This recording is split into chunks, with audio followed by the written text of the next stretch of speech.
Yesus ke Allah. Jelek, jelek Tuhan Yesus jelek. Emang Tuhan Wah, dari sana.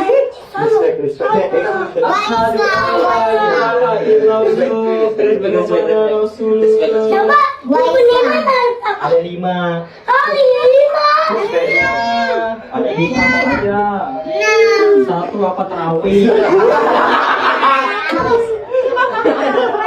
Terawih tahu terawih ya. Yesus. Sendal. Aman kan sendal lu? Halo semua, seperti yang kita lihat, viral sebuah video yang memperlihatkan seorang bocah perempuan berteriak Tuhan Yesus jelek kepada anak lelaki yang mengenakan kalung salib. Selain itu, bocah perempuan ini juga dengan bangga berkata, "Gue Islam, gue Islam." Di kolom komentar banyak yang berkata, anak ini kurang dididik oleh orang tuanya. Selain itu, banyak juga yang berkomentar, si abang ini sabar banget. Nah, saya mau memberikan komentar tentang keduanya. Yang pertama, tentang si bocah perempuan ini dulu. Al-Quran Surah ke-6 ayat 108 jelas berkata, "Janganlah kamu memaki sesembahan yang mereka sembah selain Allah, karena mereka nanti akan memaki Allah dengan melampaui batas tanpa dasar pengetahuan." Jadi jelas apa yang dikatakan oleh bocah ini bertentangan dengan ajaran Islam yang ada di dalam Al-Quran. Ini jelas hanyalah kenakalan anak kecil yang kurang dididik oleh orang tuanya. Tetapi yang sangat menarik perhatian saya adalah reaksi si abang ganteng ini. Dia sama sekali tidak marah. Dia tidak balas berkata, Muhammad juga jelek. Dia juga tidak balas berkata, Allah SWT lebih jelek. Mungkin ini kelihatannya sepele, tetapi kalau kita renungkan lebih mendalam, apa yang dilakukan oleh abang ganteng ini membuktikan Al-Quran salah. Al-Quran Surah ke-6 ayat 108 memerintahkan Muslim untuk tidak memaki Tuhan lain, karena kalau Muslim memaki Tuhan lain, maka nanti mereka akan balas memaki Allah SWT. Tetapi kenyataannya abang ganteng tidak memaki Allah SWT. Jadi Al-Quran terbukti salah. Yang benar adalah surah Kambing Betina ayat 1 yang barusan turun gedebuk kepada saya. Janganlah kamu memaki Allah, terlebih lagi jangan memaki Muhammad, karena mereka nanti akan marah melampaui batas ubun-ubun dan bertindak tanpa dasar kesadaran. Saya jamin ini benar. Kalau nggak percaya, coba aja buktikan sendiri. Untung abang ganteng ini tidak balas. Coba kalau dia balas berkata Allah SWT atau Muhammad jelek, pasti sudah viral luar biasa, dicari keberadaan anak ini sampai dapat. Mungkin dilaporin ke polisi, dan bahkan mungkin digebugin sampai mati. Allahu Akbar, pancung batang leher dalam kurung di medan perang. Di Kristen tidak ada ajaran seperti itu. Yang ada adalah 1 Petrus 3 ayat 9. Dan janganlah membalas kejahatan dengan kejahatan atau caci maki dengan caci maki, tetapi sebaliknya, hendaklah kamu memberkati, karena untuk itulah kamu dipanggil, yaitu untuk memperoleh berkat. Emang beda jauh ya ajaran Islam dengan Kristen? Tetapi ada satu lagi yang menjelaskan kenapa orang Kristen tidak marah ketika Yesus dihina. Mari kita baca Yesaya 53. Siapakah yang percaya kepada berita yang kami dengar, dan kepada siapakah tangan kekuasaan Tuhan dinyatakan? Sebagai taruk, ia tumbuh di hadapan Tuhan, dan sebagai tunas dari tanah kering.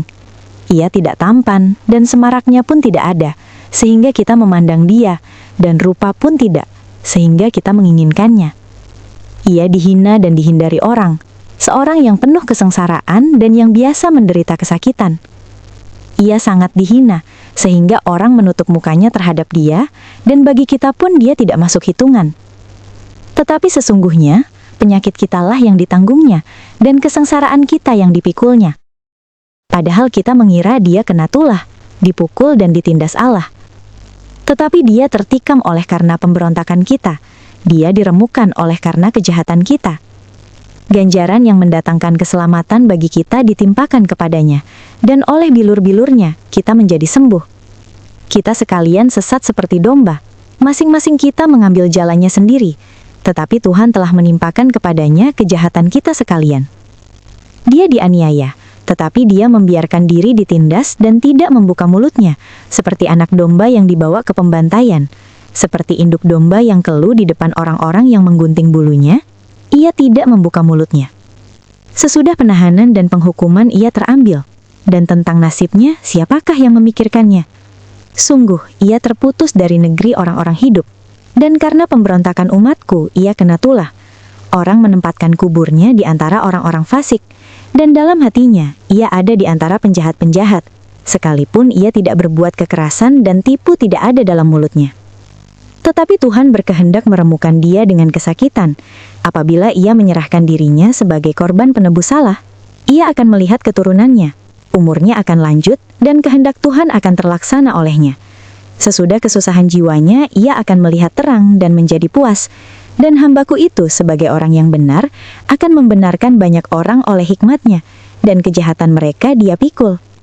Sebab itu aku akan membagikan kepadanya orang-orang besar sebagai rampasan, dan ia akan memperoleh orang-orang kuat sebagai jarahan, yaitu sebagai ganti karena ia telah menyerahkan nyawanya ke dalam maut, dan karena ia terhitung di antara pemberontak-pemberontak, sekalipun ia menanggung dosa banyak orang, dan berdoa untuk pemberontak-pemberontak.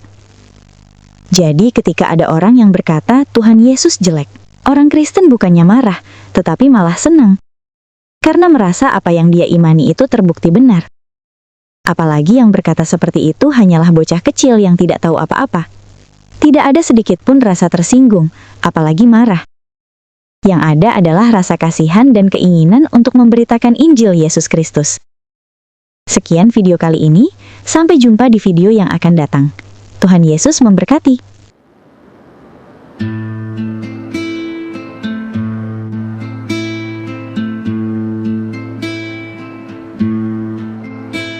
Dia mengasihiku, mencintaiku.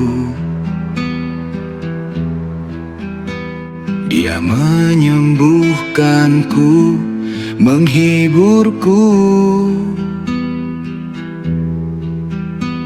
Tak pernah dia tinggalkan ku sendiri.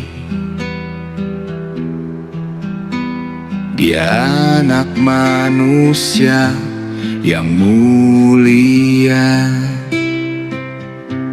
Oh, mengapa dia di sana dihina, anak domba dewa disalibkan. Seharusnya aku yang di sana binasa, tapi dia gantikan aku di Golgota.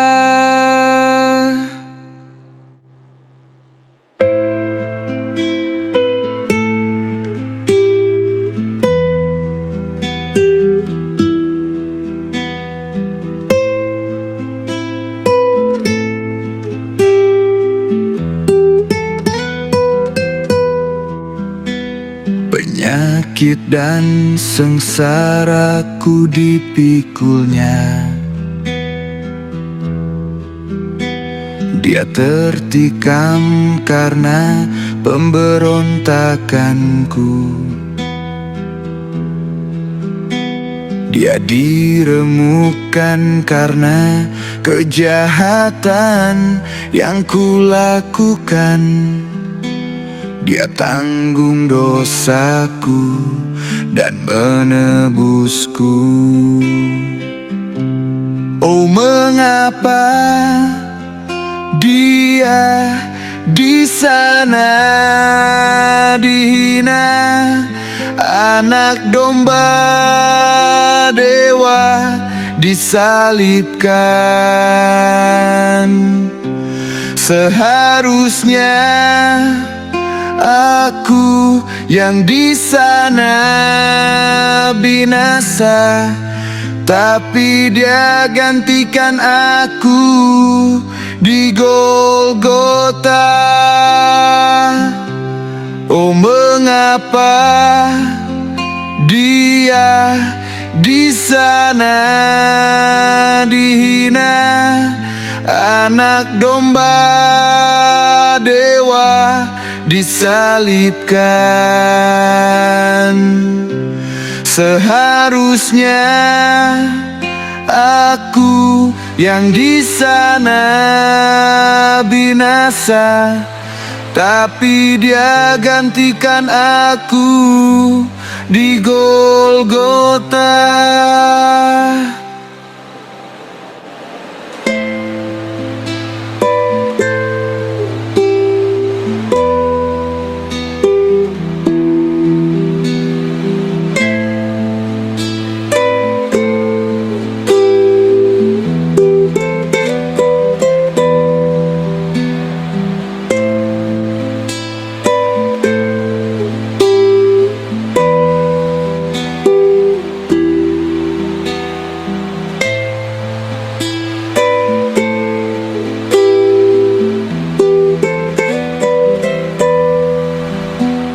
Dia mengasihiku, mencintaiku.